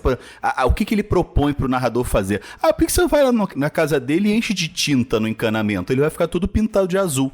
Tipo, ele começa assim, e obviamente ele vai escalonando, né, na piada. No filme não, no filme ele é o cara, mastermind, né, ele sabe tudo o que tá acontecendo, ele tá, como o Daniel falou, ele tá planejando e tal, apesar de eu não achar que seja assim, o filme parece ser assim, né. Parece isso. Aí não tem como, né, o discurso fica esse, e esse discurso acaba sendo perigoso, e a galera não vai refletir, né, mas não tem como, de qualquer forma não tem como refletir, sabe, você vai ver todos os filmes que a gente aborda que tem a possibilidade, sabe, da pessoa interpretar dessa forma, uma galera vai interpretar dessa forma.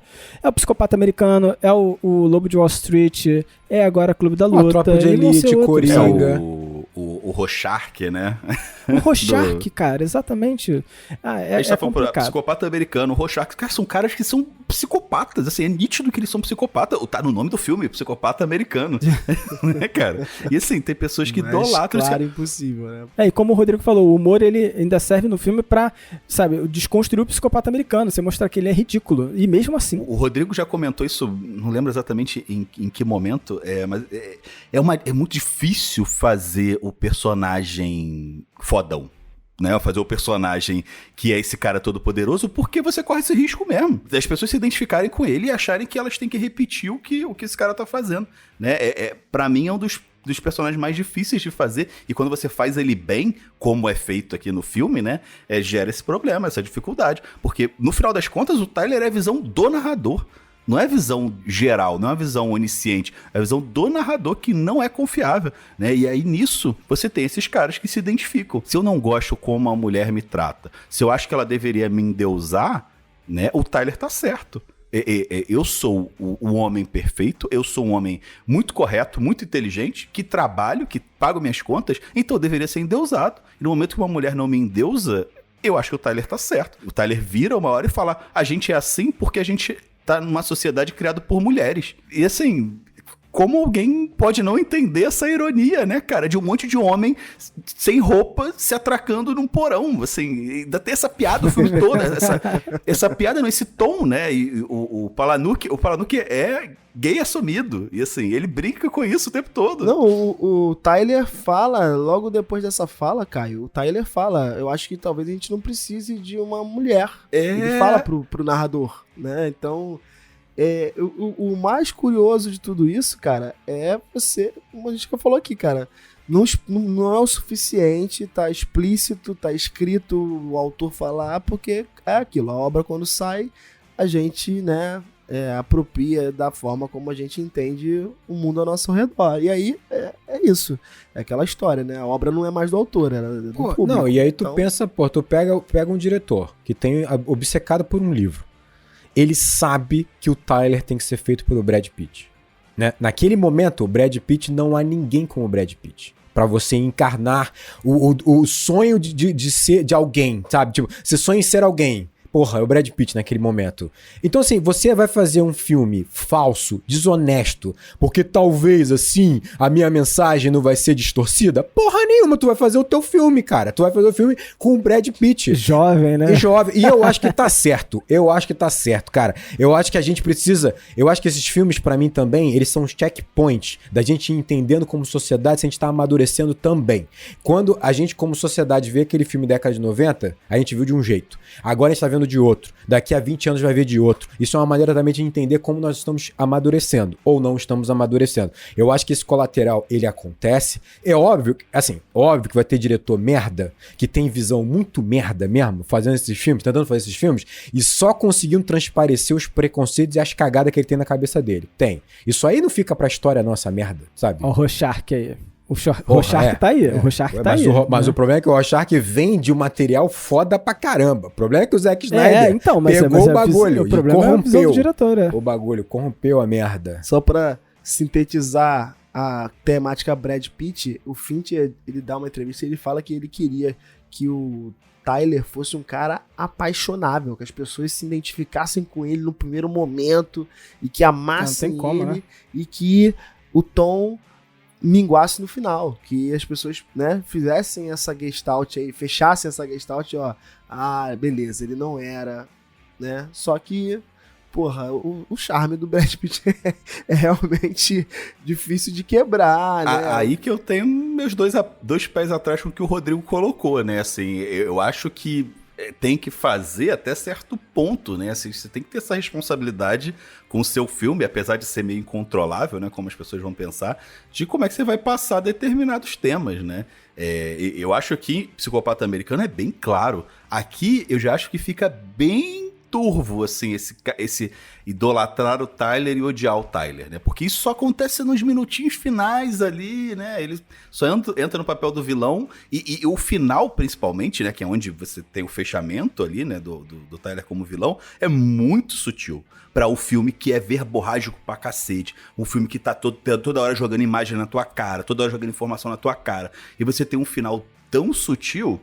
Assim, mas também não posso deixar de achar, que aí eu não sei realmente como é que é o backstage disso aí, que isso também, parte disso, né, da própria produção do filme e da lógica de marketing do filme, né? Se você faz o final super meloso, a coisa é um pouco diferente, né? E o final do livro é diferente também. Cara, eu me arrepio, cara. Toda vez que eu vejo esse final desse filme, me arrepio. Mas é um negócio de louco. Quando ele e a Marla, né, o narrador e a Marla dão as mãos e olham pro prédio e começam a tocar Where's My Mind, sabe? Tipo, isso... Por acaso, assim, sabe? Essa música, ela começa com uma guitarrinha, né? Que é distorcida, assim, né? Tocando uma baladinha, né? Cara, quando essa música entra, ela preenche um vazio que existe naquele momento e... cara, eles dando as mãos, cara, eu não consigo não sentir a completude naquele momento, sabe, do personagem dele. Caraca, eu entendi o que eu precisava, era da Marla, sabe? E eu acho esse final poderosíssimo nesse aspecto, sabe? Poderosíssimo. E pra contrapor essa completude, vem o vazio da janela dos prédios caindo, sabe? Tipo, e ficando vazio, sabe? Tipo, lá na frente. O mundo vazio e você completo, sabe? Cara, isso é animal. Esse filme é animal nesse aspecto. Pois é, eu acho o filme perfeito. É foda, porque se você pensa como obra, é perfeito. Vai ter esse colateral, eu concordo, tem. Talvez tivesse construído o Tyler mais vilanesco mais tempo, mas isso vai estragar, porque o foda é que o filme não é sobre o Tyler. Esse é o grande ponto. Esse é o final do narrador, quando ele se sente alguém. Por ter enfim, a Marla do lado dele, consciente disso, como o Fábio falou.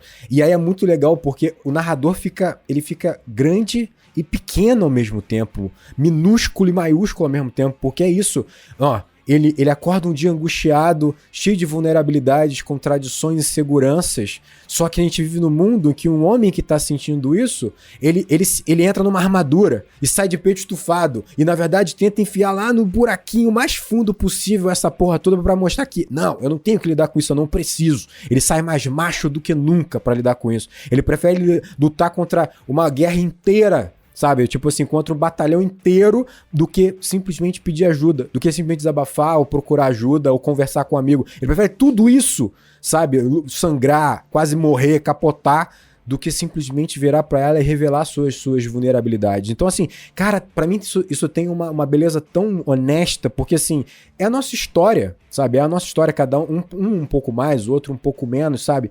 E, tipo, então, isso é tão poderoso, sabe? Tem uma frase do Tyler que me pega muito, assim, que é naquele discurso dele lá e tal, que ele fala assim, vocês até mencionaram, né, que eles são homens que foram criados por mulheres, mas ele chega a mencionar em algum momento que ele fala que eles não estão passando por nenhuma grande guerra, eles não estão passando por nenhuma grande recessão, né? E isso é muito triste, né, cara? Tipo, isso me pega muito porque é uma ideia de que a função ou a identidade de um homem, ela é naturalmente relacionada com essa dor e esse sofrimento gerados por guerra, por grandes guerras, né? E grandes recessões e coisas nesse sentido, assim, né? Que vem desse lado do sacrifício do homem, né? Essa estupidez, assim.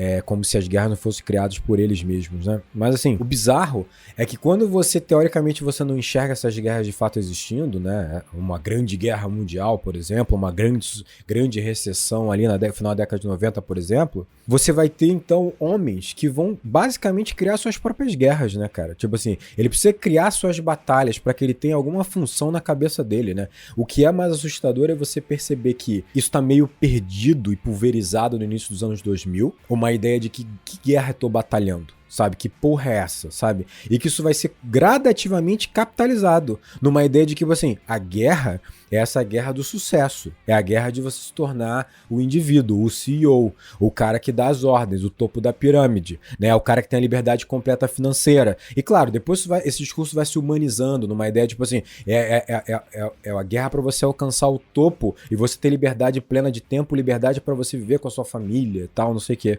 Cara, é assustador essa ideia de competitividade a ponto de virar uma grande batalha em que você se esforça como um soldado, né? Tem disciplina de um soldado para que você busque a perfeição física e profissional da disciplina e da produtividade.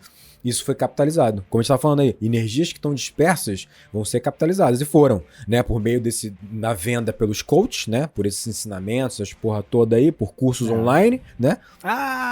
E como um produto. Exatamente. Você é um leão, porra! Ruge, filha da puta. A versão dublada pela menina é muito melhor dessa. Porra, caralho, é foda.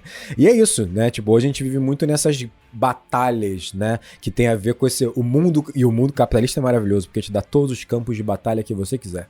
Todos.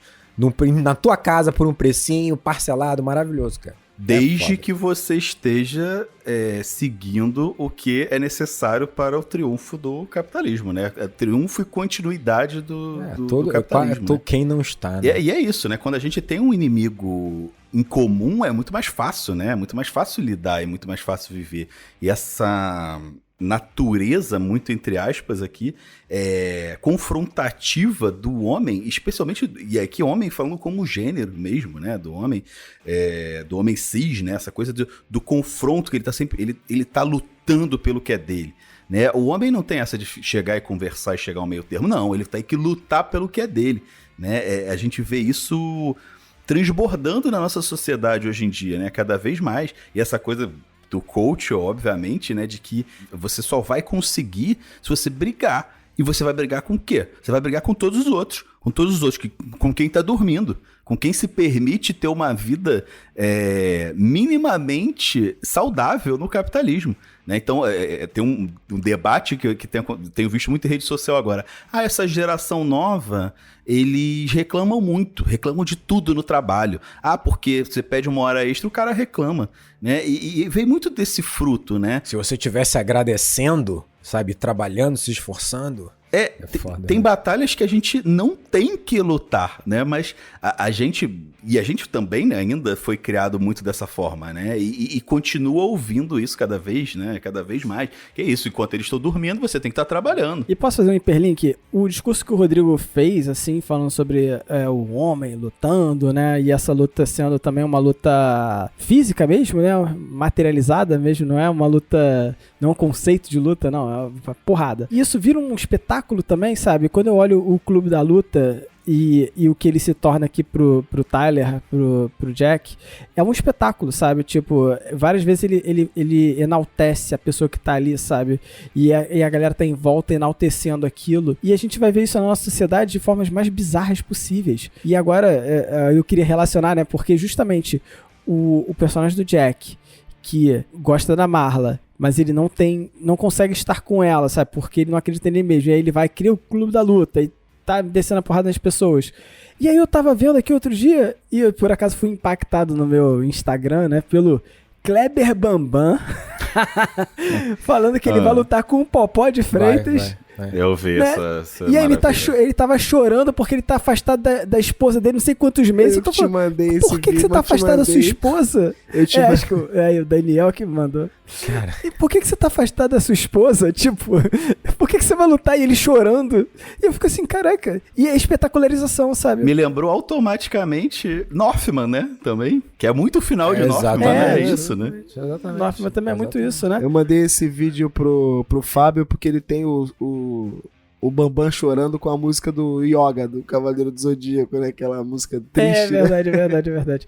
Não, mas eu fico assim, gente. É espetacularização máxima, sabe? Tipo, não tem o que fazer.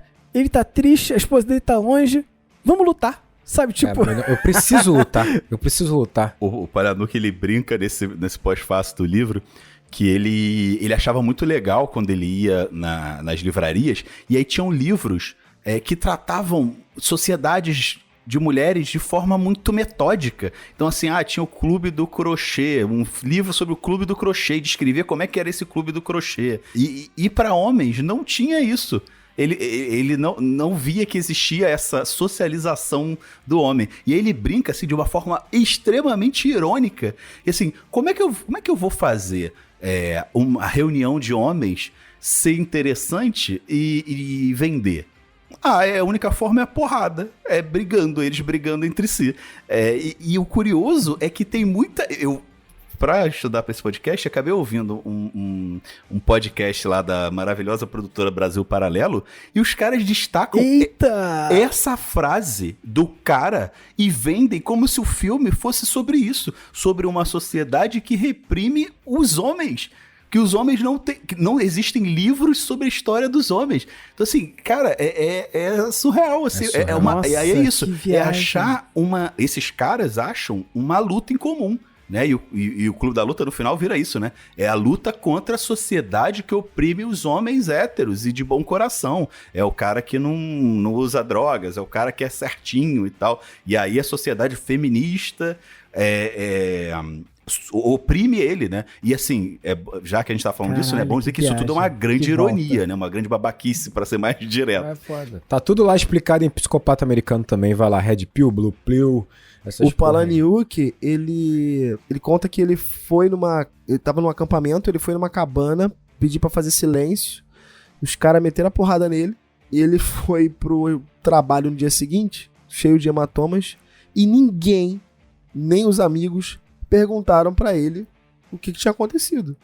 Então, ou a galera tinha medo do que tinha acontecido, não queria entrar nessa seara, ou simplesmente não se importavam. Então aí gera esse gatilho. Pô, os homens, eles estão numa masculinidade tal que não há essa troca, não há essa relação, né? Então isso se reflete num clube da luta lá, de fato, onde o que importa de fato é pancadaria entre si, mas a gente não pode falar sobre isso, né? Essa é a masculinidade que está imperando, né, no status do filme, né? E não o inverso, né? Onde a masculinidade é suprimida, né? É interessante porque, voltando àquela questão, né, do superego e tal, quando você tá perto da morte, isso é falado várias vezes ao longo do filme, você toca um verdadeiro foda-se pra sociedade, né? Você não tá se importando com nada. E ele encontra isso só nos clubes do pessoal que tá morrendo, né? Em que outro lugar você vai ver um homem abraçando outro homem e chorando pra esse homem, e se abrindo pra esse homem, colocando pra fora. E ele sequer... O Bob, né? Que é o cara lá que ele abraça, ele sequer quer saber por que ele tá chorando. Ele só tá aberto ali, né? A isso. E é interessante porque o final do livro, ele é um pouquinho diferente. No final do livro, a Marla é quem salva ele. Ela vai lá, ele tá é aquela mesma cena dele, com a arma na boca. E ela vai lá e tenta falar pra ele não fazer isso, pra ele não se matar, né? Obviamente ele tá segurando a arma dentro da boca. E ele fala pra ele não se matar. E aí ele fica meio fica meio assim, né? Ele quer se matar porque ele quer se livrar do Tyler, etc.